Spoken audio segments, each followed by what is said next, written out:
একদিন একটি দুষ্টু বাঘ একটি ছাগলকে শিকার করে এবং তাকে মন প্রাণ ভরে খেতে থাকে। বাঘটি ছাগলকে খেতে খেতে হঠাৎ তার মনে পড়ল, আরে আমি একা একা খাচ্ছি কেন? বাড়িতে তো আমার ছানা দুটো বসে আছে খাওয়ার জন্য। আমি বরং ওদেরকে এখানে নিয়ে আসি, সবাই একসাথে খাবো। বাঘ এই কথা বলে তার ছানাগুলোকে ডাকতে গেল। অন্যদিকে ছাগলের ছানাগুলো তার মার জন্য অপেক্ষা করছিল, মা কখন খাবার নিয়ে আসবে। আরে মা সেই কখন গেছে আমাদের জন্য খাবার নিয়ে আসতে, কিন্তু এখনো তো আসছে না। কোনো বিপদ হলো না তো? এই ভাই চল তো দেখি, মা এখনো কেন আসছে না? মা তো প্রতিদিন আমাদের জন্য খুব তাড়াতাড়ি খাবার নিয়ে আসে, কিন্তু আজ কি হলো যে এত দেরি হচ্ছে? ছানা দুটি কোনো দেরি না করে জঙ্গলের দিকে দৌড় দিল। কিছুক্ষণ পর তারা এসে দেখলো তাদের মা এখানে পড়ে আছে। মা, তোমার কি হয়েছে? এখানে পড়ে আছো কেন? মা ওঠো। এই ভাই, মা তো কোনো কথা বলছে না। কি হয়েছে মা? মায়ের এমন ক্ষতি কে করলো? আমরা তাদেরকে কিছুতেই ছাড়বো না। এই কথা বলতেই তারা বাঘের গর্জন শুনতে পায়, তাই তারা দৌড় দিল।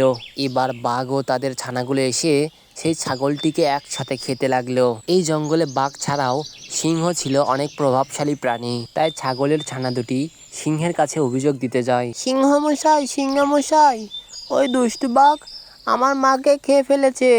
আপনি এর যথাযথ ব্যবস্থা করুন। আমরা জানি এই জঙ্গলে শুধু আপনিই ওকে উচিত শিক্ষা দিতে পারবেন। কি? ওই হতচ্ছাড়া আবার এরকম করেছে, আবার ছাগলকে খেয়েছে। আমি ওকে ছাড়বো না। আজকে একটা হ্যাস্ত ন্যাস্ত করেই দম নেব। আচ্ছা, তোমরা এখন নিশ্চিন্তে বাড়ি যাও, আমি ওকে দেখে নেব। এবার সিংহ ও তার ছানাগুলো ওই বাঘের কাছে চলে গেল। এই বাঘ, তোর এত বড় স্পর্ধা কোথা থেকে হলো?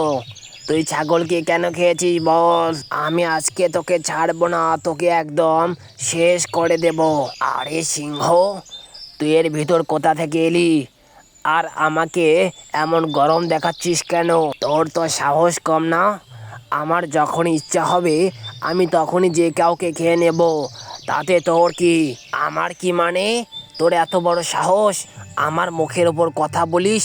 দাঁড়া, তোকে কি হাল করি দেখ একবার। এরপর বাঘ ও তার ছানা এবং সিংহ ও তার ছানা মারামারিতে জড়িয়ে পড়ে।